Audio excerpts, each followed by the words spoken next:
That sign is for the hotel. The Boar's Head. Clementine was right. She pulled off the road and the car bounced along the country lane, the small wheels of the Nissan Micra not quite up to the task. The signs were easy to follow now she had found them, and soon they were driving up to an old stone building and around the back into a large car park, narrowly missing hitting a woman in the purple waxed coat pruning the shrubs at the front of the hotel.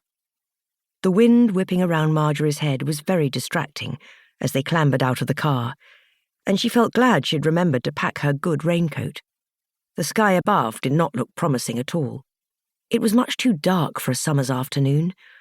The clouds had knitted together to become one, threatening to spill at any moment. Still, Margery couldn't help but feel a sudden burst of excitement, even as another gust of wind slammed the door shut. 2 blissful weeks on holiday with her wife. Lucky them.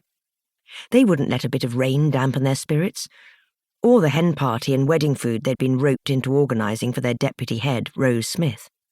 Next week, Margery's entire team of Education Centre nourishment consultants, who all preferred to be called dinner ladies, except Clementine, who enjoyed the awkward stumbling nature of their full title, were going to join them from Dewstowe. Together, they were going to throw Rose a lovely afternoon tea in the garden of her holiday home nearby, with crisps, cake, and all sorts of other suitable accoutrements.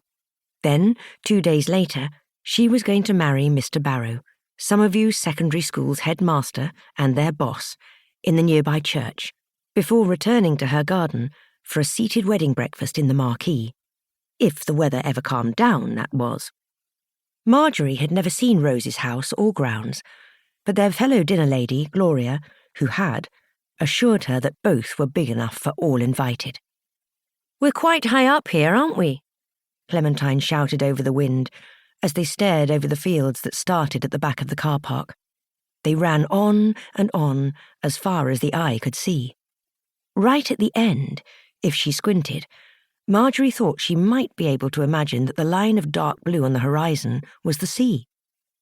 From the Google Maps search she had attempted before their journey, she knew that St. Martin's-on-the-Water was quite literally on the water, but the little village had no beach.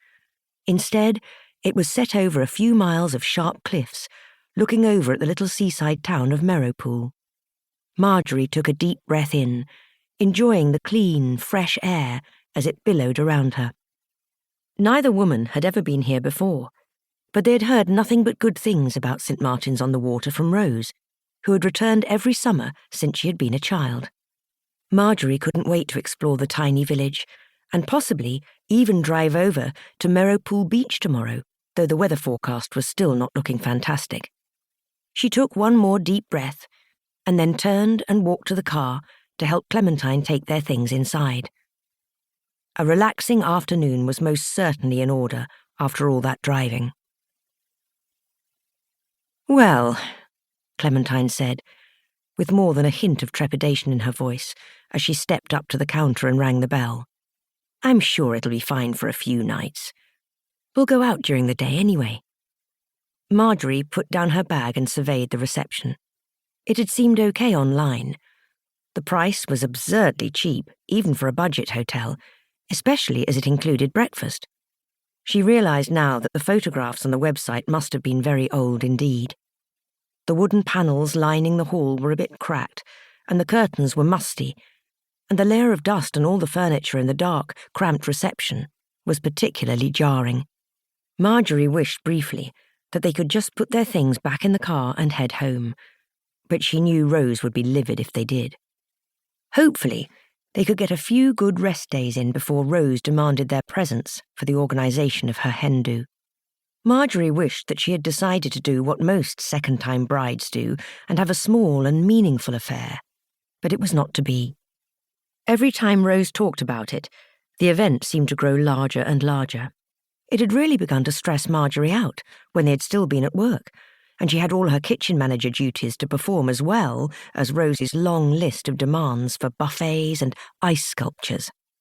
Now that they were on holiday time, it was less overwhelming, although she had still filled 3 A4 notepads with Rose's catering demands. Seren, another of